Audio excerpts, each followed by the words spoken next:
Today's video is a deep dive in my experience studying abroad, specifically China, and all of the negativity I experienced there and why I probably wouldn't recommend going there. I just spill the tea, tell you about all the experiences I had and most of the people I met. I did meet some amazing people, by the way, who helped me when I really needed them the most. And wherever they are, I hope they're happy and just cool and safe. Anyway, so please like the video, subscribe to my channel, comment, and don't forget to leave a heart in the comments, I guess. I don't know. And today I'm wearing my favorite hoodie. So I'll see you soon, and let's just dive into the video.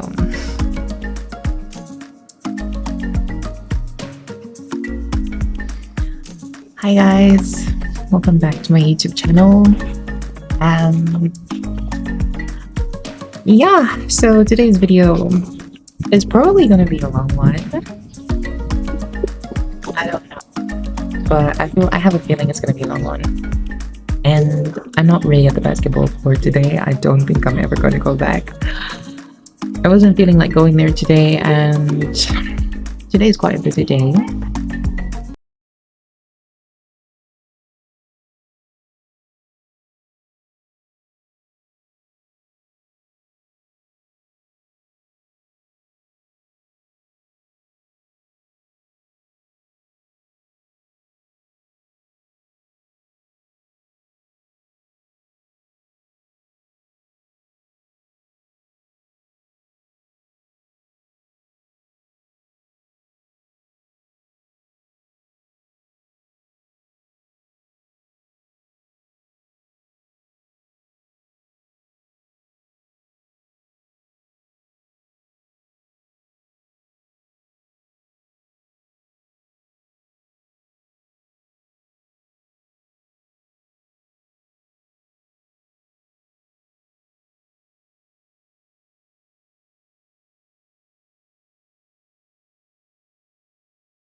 Everything was just fishy, everything was dubious.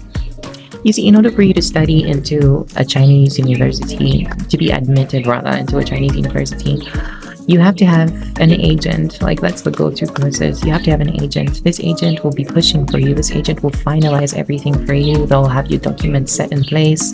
They'll also receive your payments. They'll be helping in processing your payments. But the downside is this agent gets a huge commission. And I'll tell you about the commission later on. Anyway, so this agent, like me, was from my country. And he was really seemingly nice. He spoke good of the university. He spoke good of himself. And I didn't feel any reason to worry, but I just still couldn't shake off this gut feeling in my stomach. And the funny thing is, I was accepted to study here in my country in like 3 Zambian universities. And I turned all the admission offers down because I was like, yay, I'm going to China, I'm going to a much better place. Because quite frankly, I felt like as a Zambian, studying in Zambia was for losers. I know it sounds mean, I know it sounds bad, but that's how I felt. Like, in my mind, I always had like thinking, if I study abroad, if I receive an education abroad, my prospects will be better. But the truth is, That always isn't the case. I have a few friends of mine who are Zambian as well, and they studied in really prestigious countries, like, and prestigious universities. Some of them studied in Ireland, some of them studied in Scotland, some of them studied in Russia, and they're back here in Zambia. They're not doing. I'm so sorry about the background noises. Anyway, they're back here in Zambia and they're not doing anything really. They're just staying home and just lazing around. Anyway,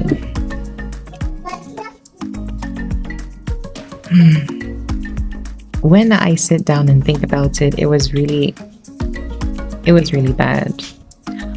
Anyway, so my mom, she pre-ordered everything. She put everything in place. She bought my flight tickets. We packed. We had a little talk. It wasn't much of a talk. It was more of an interrogation, really. But yeah, I started off. I left my tiny hometown, my community, somewhere around, I think, 3 p.m.-ish. I got on a bus, went to the capital, Lusaka. I stayed over at my aunt's place, and she helped me around. Eventually, I made it to Osaka International Airport. This airport is like the holy grail. Anybody who's trying to travel everywhere has to go through Lusaka International Airport first. Baggages were claimed and stuff was just taken care of. And yeah, I was on the plane. I was like 11 hours. Yeah, 11 hours straight in the air. And I had to land in Doha, which is in Qatar. I stayed there for 3 more hours until I got onto a connecting flight. And that was when I arrived in China and everything began to go west. So at the airport, I met another student who, coincidentally, we were going to the same institution and we didn't know how to get there. And both of our agents were like, no, if you arrive at the airport, we're going to find you there. And we stayed there. We got lost, you guys. We started going from terminal to terminal. It was a roller coaster. So like after 1.5 hours of walking around, my friend and I decided to give up. So we just sat down and we started telling stories. And we're like, oh, you know what? If you have any extra money on you, I think we should go to this is a good time to go to a bureau de change and have your money changed to the Chinese yuan. And yeah, so I have my money changed, Chinese currency, and we sat there, we bought some snacks and talked. Then out of nowhere, this guy came and was like, oh, I'm actually the person who's in charge of picking you up. I'm sorry for taking long, blah, blah, blah. Apologies. And so we went.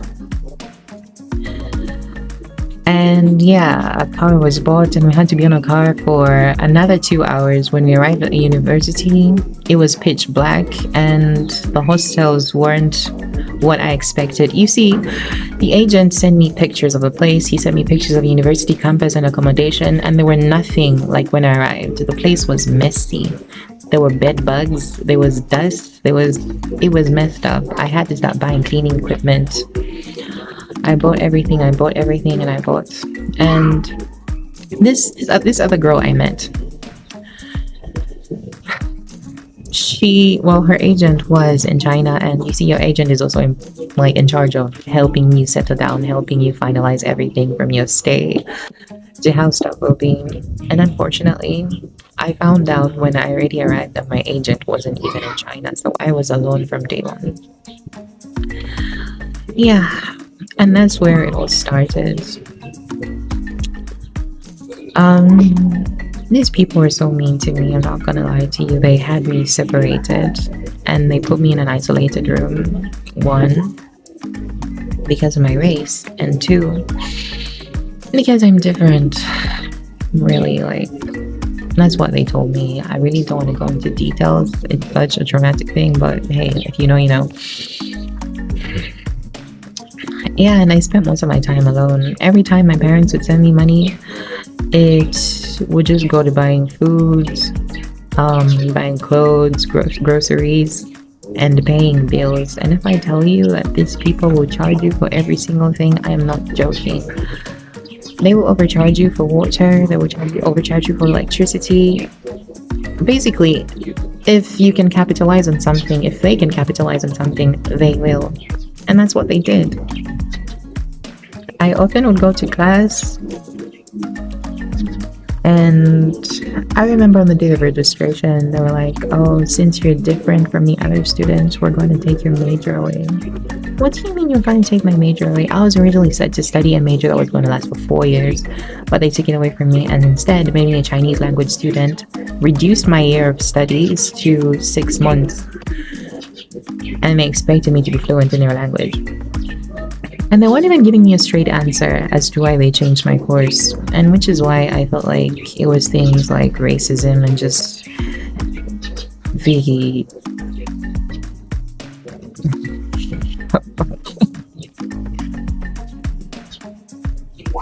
honestly, it was a really traumatic experience. Yeah. Anyway, so I started going to class my 6 month period, and the lady who was in charge of registering international students told everyone to stay away from me. They were gonna catch my condition. And I spent most of my time alone, and there were students, other international students, who were so mean to me. They would spit on me, they would throw stones to me, and they'll just exclude me from everything. I remember staying in my room all day. Every time my skin became discolored, and the only time I used to go outside was when I wanted to buy something to eat. They often would say really bad things about me, and I felt like I was having a mental decline. I felt like if I stayed there any longer, I was gonna die. Anyway, my Chinese language teacher noticed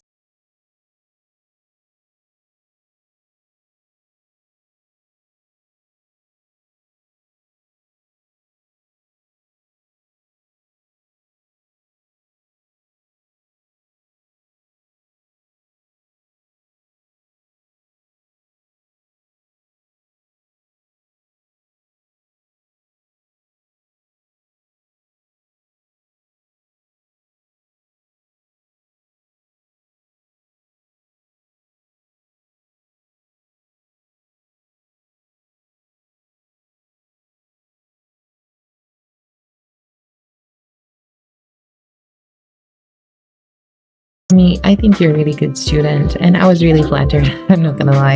And she told me most of the international students, when they come here, very few of them actually have interest in learning the language, and you have shown that you want to learn the language. And I'm really sorry that this is going through you, but I feel like you would have been a really good student. And that really touched me. It did. And my Chinese teacher was so chill. Honestly, she was the only one who was nice to me from everyone. And sometimes when I walk by, the other racist students would yell, "Bu Ren."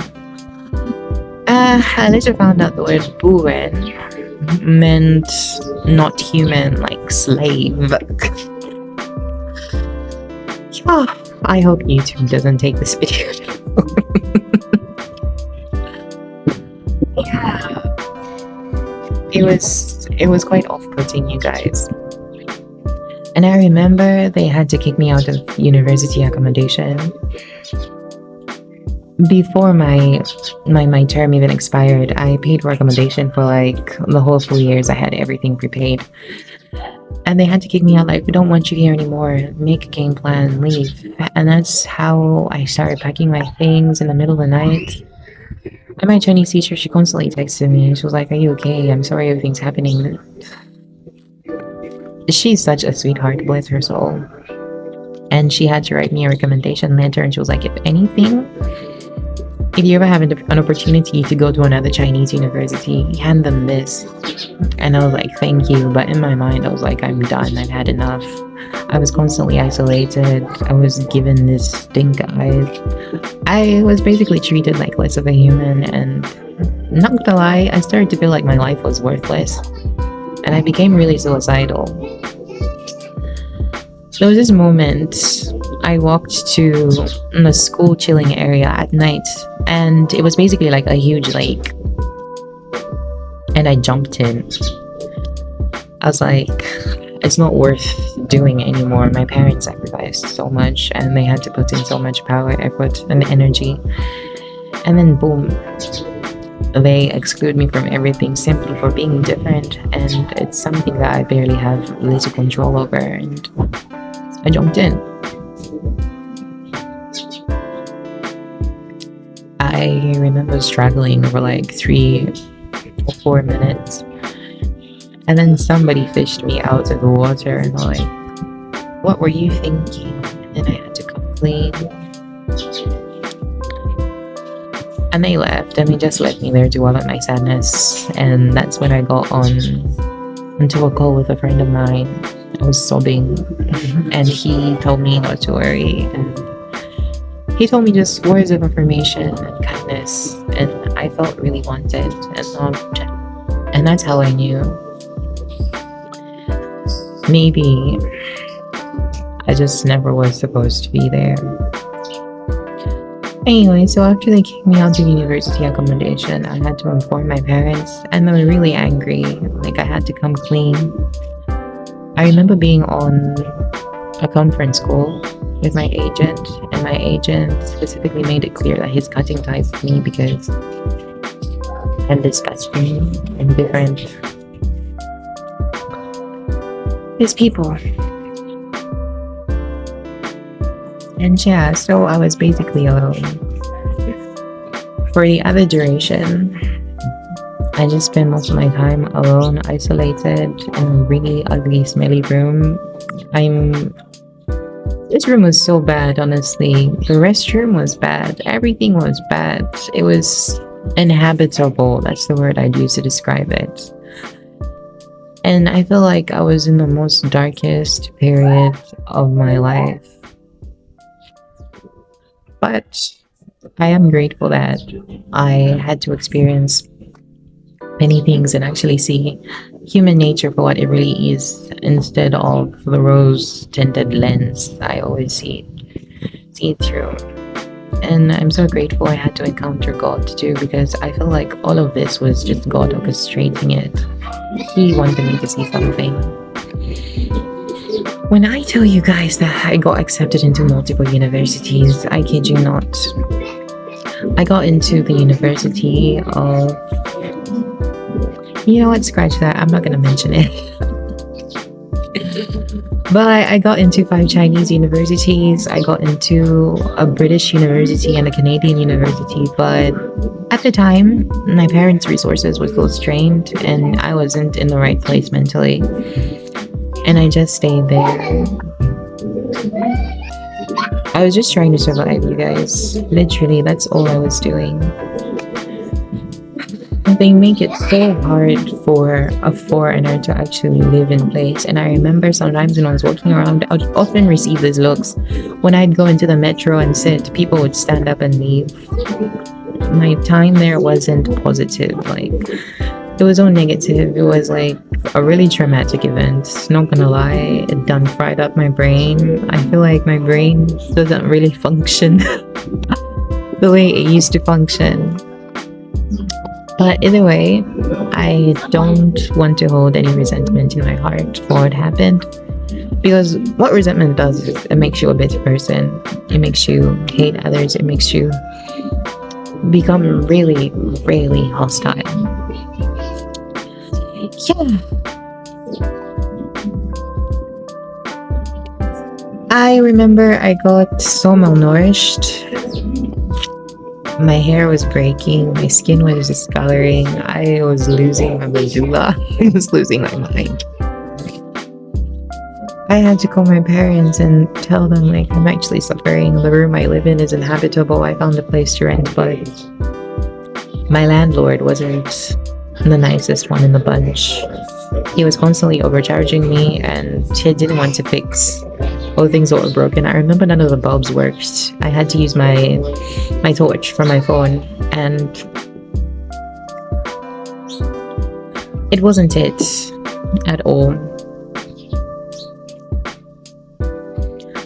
Yeah, it was really bad. Apart from that, I had some really negative encounters with other students. I really don't want to go into details because it brings back so many traumatic memories. They literally used to throw stones at me. They used to spit at me when I tried to get into the elevator with them. They'll tell me to my face, "You don't deserve to be among us." And I became so isolated, so withdrawn. And yeah, honestly, I wouldn't recommend at if you're thinking of studying abroad. Sorry, if you're thinking of studying abroad, I don't know, just try going to a place that is more open-minded, that isn't fraudulent, and that will show you what it really is and show you its true colors, really. Because I sincerely feel like I was robbed, I was scammed, but either way, it was a huge learning experience. I may have not gotten my credentials, but I definitely got valuable life lessons that will help me in the future. Yeah. Yo, you guys, I almost died. I did. I really did. I'm not sure. I'm probably gonna leave like some pictures for reference. But I did. I became a whole different shade. My eyes look like they beheld what shouldn't be beheld. I was just constantly low of spirits.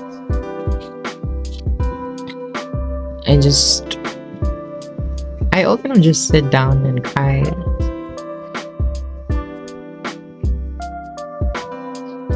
And honestly, what I went through, I wouldn't wish it on anyone at all. I wouldn't even wish it on someone who hates me, really, because it was bad. You know, when you leave your country in search of better education, and then stuff goes south. The situation was barely out of my control. There was literally nothing I could have done to tip the odds in my favor, because there were millions, multiple people working against me, and I was just one. Yeah. Anyway, with that being said, I've also heard multiple stories of this kind from other African students or students of African descent who studied in China too, and they were often saying the same thing. They were treated poorly, and the universities weren't as nice as they seemed to be, full of false advertising, false advertisements. It was wild. One of the people I spoke to told me most students who study medicine in China actually don't go practicals. Very few universities have this in mind, place rather. And that was really shocking. I kid you not. I'm just gonna put some pictures everywhere. And that blew my mind. It did. And that's how you know they don't really care about you. My advice to someone who could be in a similar situation, who's studying abroad and they're being mistreated, is just stay strong. And if you're a religious person, if you believe in any higher power, keep praying. God, He'll always reach out to you like He did to me. He took me from my home country, took me to another place. I got to see and experience life from a different point of view, and I feel like I definitely received some helpful life experiences that will prove to be useful in the future. And yeah, if He reached out, if He did it for me, I'm pretty sure He can do it for you too. Like, I believe in God. Read your Bible if you're Christian. And yeah. Anyway, so that's that. My advice to anyone who wants to study abroad is don't do it. Don't. Bye. Love you. Okay, on a serious note, the advice I give to someone who's really planning to study abroad is just do your research, guys. Do your research first before you find any place you'd like to go to. Pardon me, any university. Do your research about it. Read, study, collect all the information you can. And once you feel like you have a good amount of substantial information, begin to get in touch with maybe the students from there, ask them about their experiences studying there, and just as soon as you feel like you have a strong base, like you're well informed on the place and the university, only then can you begin to apply. Make sure you check for things like websites, probably YouTube channels, or like channels in which they advertise themselves and promote themselves. And just be on the lookout for any red flags. If they seem sus, if they don't publicize themselves as much, or if it seems too good to be true, it probably is. You have to stay safe. You have to keep your eyes open. I sincerely wouldn't want anyone to go through what I went through. With that said, yeah, like this video, comment, subscribe, and if you want to reach out to me, my information is in the description box below. I love you so much, and see you soon in the next video.